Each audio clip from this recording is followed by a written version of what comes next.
So Gideon, what is your proposal? Like make it as sort of material as possible. Is your proposal that Israel withdraws from the West Bank and lifts the blockade? What in specific terms? What would the solution look like? Specific terms can be, first of all, putting an end to the siege of Gaza. That's out of the question. This should be the first step, I would think. Secondly, freezing all the settlements, not thinking one terrace in the West Bank. Thirdly, deciding firstly with ourselves. Do we want to live in a democracy or in a Jewish state? Because both will go together. Those who prefer the Jewish state can continue with the occupation, but then it's not the democracy.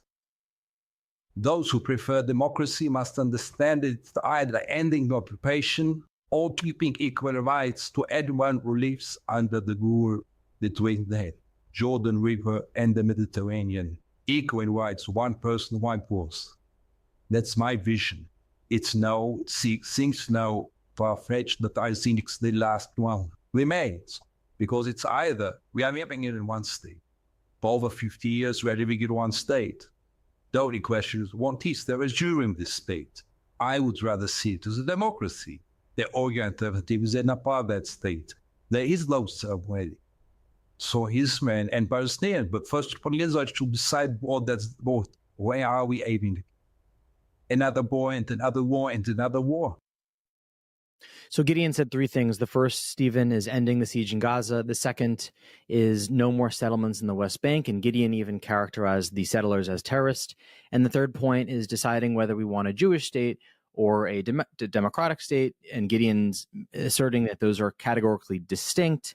And I think what Gideon's saying is that ideally, in his view, he'd have one state where people have equal rights. So let's just go one by one, Stephen. Like the siege in Gaza, probably, I don't know what the military objective is there anymore. I haven't followed recent news about it, but I don't know if there are any, like how much longer you're going to continue to conduct war there as opposed to moving out of the rebuilding process. So I think that Hamas, my understanding, has more or less been crippled in the Gaza Strip. The blockade should probably be lifted. Obviously, the siege in the military complex should wind down. I think that's really agreeable. For the West Bank, I think that settlements freezing until an actual peace agreement is reached, I think is good. And that means like really freezing, not the half freezing they did, in like the 90s where they would say no more new settlements, but you could build a house like 3 kilometers away and then slowly build up. Like none of that goofy stuff. Like an actual freezing to the settlements, I think would be good as well. The third one, though, is super contentious. You can be a democratic state and still have an idea of like the type of immigration policy that you would support. There's nothing contradictory about having a state that protects a particular character, but also, is democracy. I don't think there's a contradiction there. Israel will never assimilate all 2 and 3 is 5. What is it? 5 million, I think, between the West Bank and the Gaza Strip. Will never assimilate all of those citizens into their government for one person, one vote, because obviously the Jewish character of the state would disappear immediately. And I think Jewish people, I think rightfully, historically, fear what would happen, whether it's historically as living under Arabs or historically just being a minority in any area. And 2, because there's absolutely no reason to think that if they were to live in that state and face severe problems, that the international community would help. It's very unlikely they would. It seems to be the case that the international community doesn't help almost anybody in that region.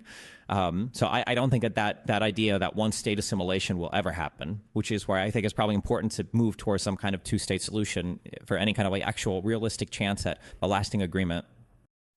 The situation in which Israel is evacuating 700,000 settlers, part of them violent people, and all of them the strongest political group in Israel. Are you here?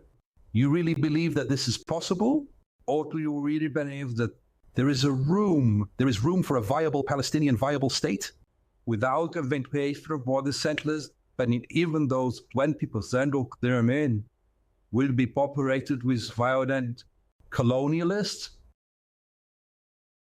I think there's plenty of room in the West Bank. There's a ton of room in the West Bank. The idea that it's some stripped land with no space for anybody, I don't think that's true. But I mean, like, there should be some sort of land swap or something should happen to make right. What's probably going to be an annexation of more Area C territory to annex the big settler blocks. I agree that more land should be given to Palestinians to make that right. Up to 100% or whatever would make that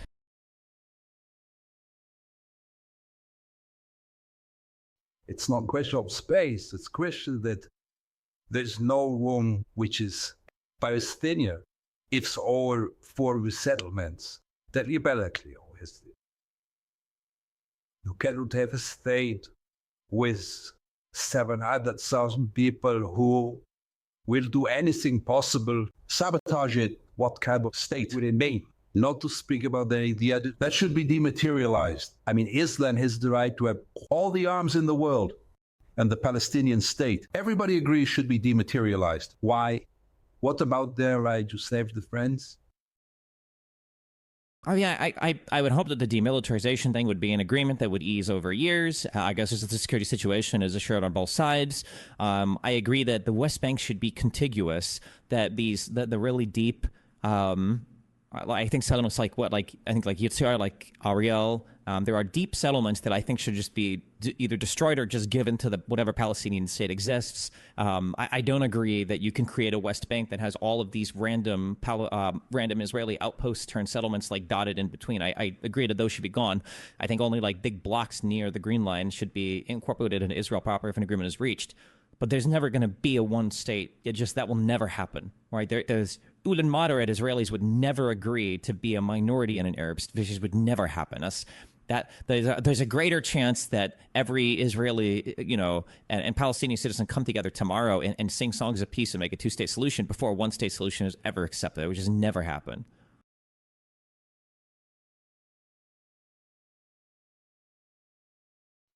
Most welcome. I don't need it. But those who need it, most welcome. But then you have to live in a Jewish state, namely with a Jewish majority. It cannot be a Jewish state with no majority. Today we are... Yeah, I mean, there is a Jewish majority state right now, but it requires basically the subjugation of the people in the West Bank and Gaza, right? In Israel proper, I believe it's 7 million Jews and about 2 million Arabs.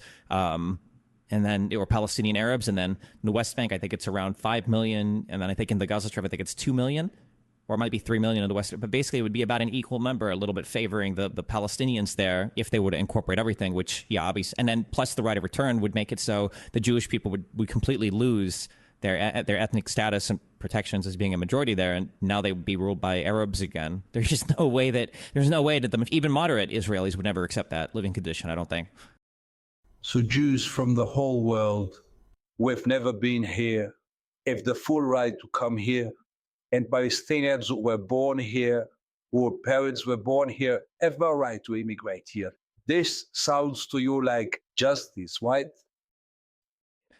I mean, the reality is I mean, like they tried to separate the land in 1947, and the Arabs, they didn't want it, and they launched a war of extermination against Israel, and they lost. So I mean, like this is the situation that we're in now. They tried it again in 1967, and they lost. So I mean, this is the situation as it is now. I agree, it's not ideal, but the idea that after losing wars like that it's like, okay, well, all of these refugees that we've like continued to extend generation after generation to, now they all want to come back and live in your state. I don't know any other state that would ever have such a condition like that. It would just never happen realistically. Well, I don't see the door of the week come, but then we did equal immigration policy. Wait, I don't believe. By the way, I don't think the door of them want to come. It's only as those demons that we bet ourselves on it, convince ourselves that there's no partner and there is no chance. But what, yes? Describe me. You can now decide, Stephen. What would be your then yes time? What will be what in Israel? What was that? What would be your brilliant? What would be your intent? Assuming what? Nothing happens right now, or?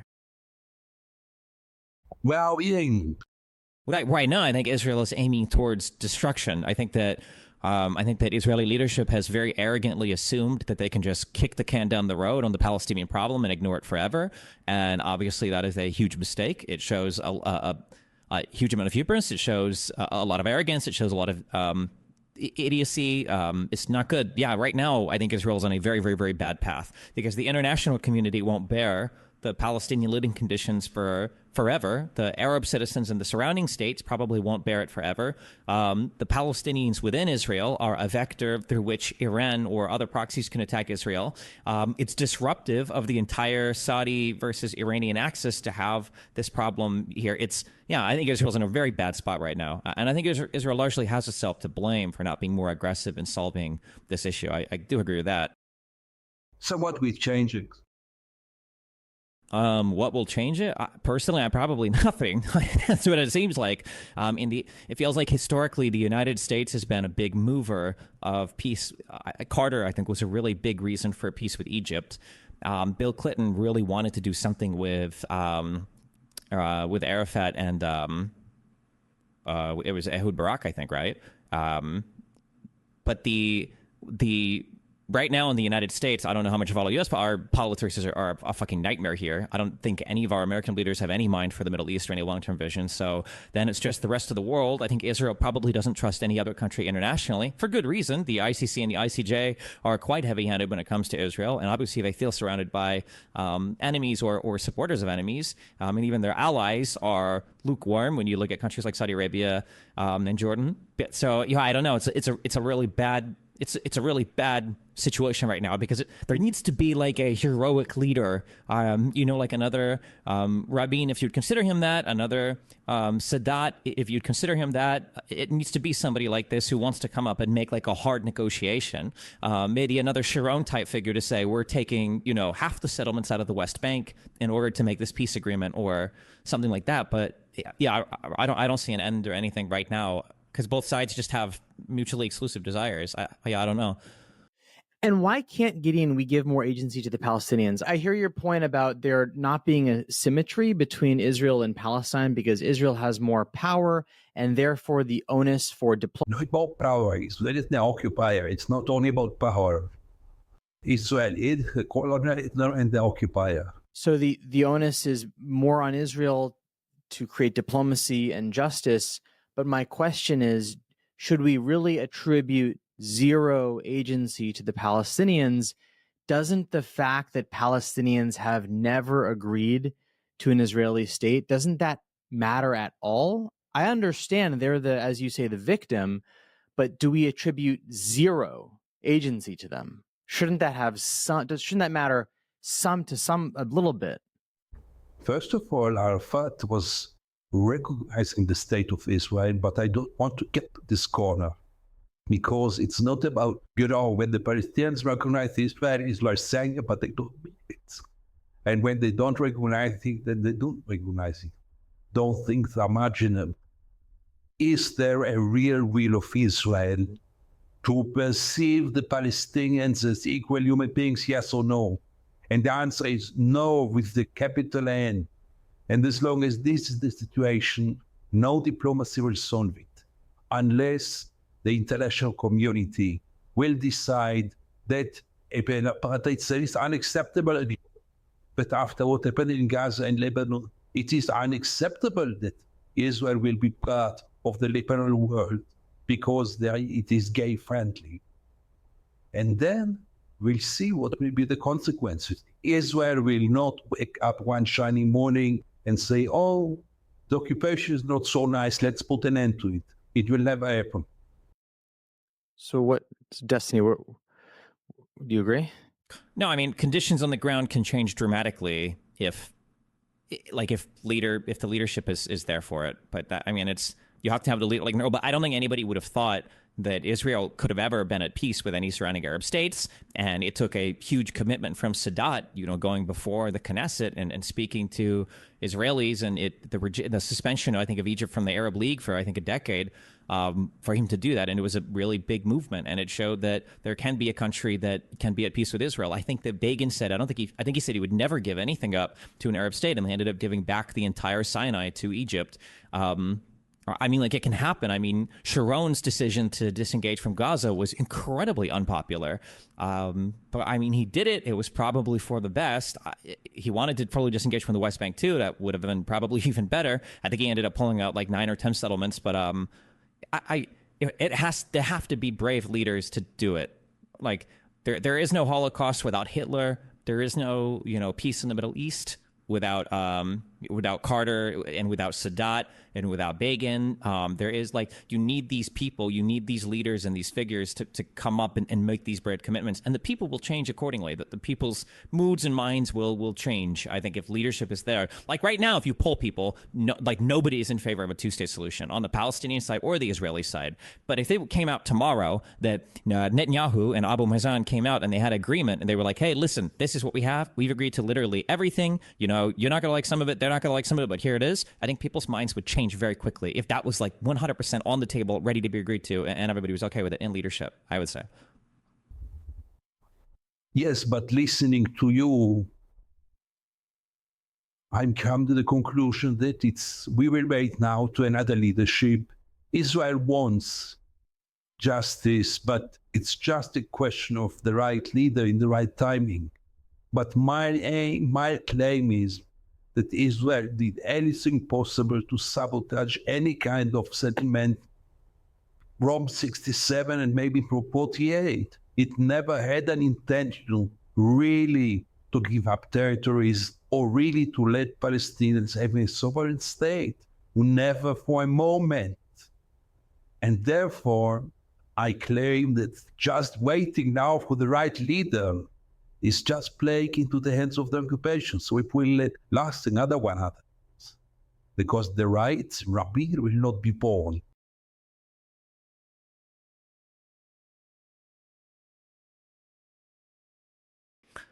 I think that sabotaging is a rough word, but the way that I would describe it is Israel will grit its teeth and accept peace. But if the Arabs want to fight, Israel welcomes the fight because it's an opportunity for them to expand kind of their hold on things.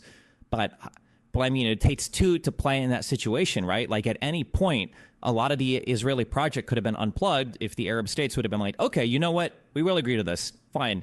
In Lausanne in 52. Fine, take the Gaza Strip, 200,000 Palestinians, here's your territory, boom, that's a state. And then you're done. And then you make your Israeli state, and that's it. And Israel doesn't get to expand into the West Bank because there is no 67 war, because there's peace. But the Arabs have always been willing to fight because they've never accepted peace.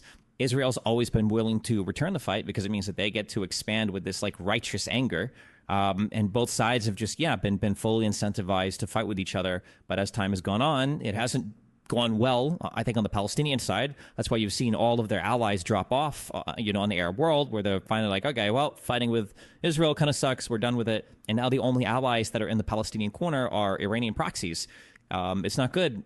And I'm not even trying to say one side is necessarily right or wrong in all of that. I mean, I understand why the Palestinians would fight. Of course, you've got a bunch of Europeans that are coming to settle your land, and they bought shit and they kicked you out. And you're like, well, screw this. Yeah, of course we're going to fight. But I mean, at some point, it has to something has to be figured out, permanently. And Gideon, what Stephen's saying is that the Arabs have always been willing and trying to fight and not accepting anything, and that's the other half of the puzzle. Do you disagree with Stephen? I make a separation, a differentiation between the Arab states and the Palestinian people. The Palestinian people are struggling over their rights. It's the most legitimate struggle.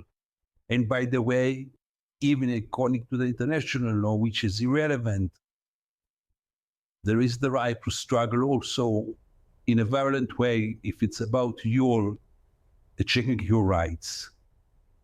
They are starting over their rights, and they will not stop. I hope they will not stop. The American natives gave up. Maybe the Palestinians will give up one day. Maybe their fate will be the same. But meanwhile, they will continue to struggle. And my main cause is to try to get them their basic rights one way or the other. And it's not about having peace with them. It's about giving them what any other country, any other people in the world deserves. Imagine yourself, Stephen and Jake. They are, I think, the only people in the world without citizenship. Can you imagine yourself? They are not citizens of any state. What does it mean? How can the world accept such a phenomenon that 5 million people have no citizenship? What is it, if not apartheid? How will you call it? Not for a, interim period of time, but permanently no citizenship, no passports, no right of anything. can it continue like this until the leadership will emerge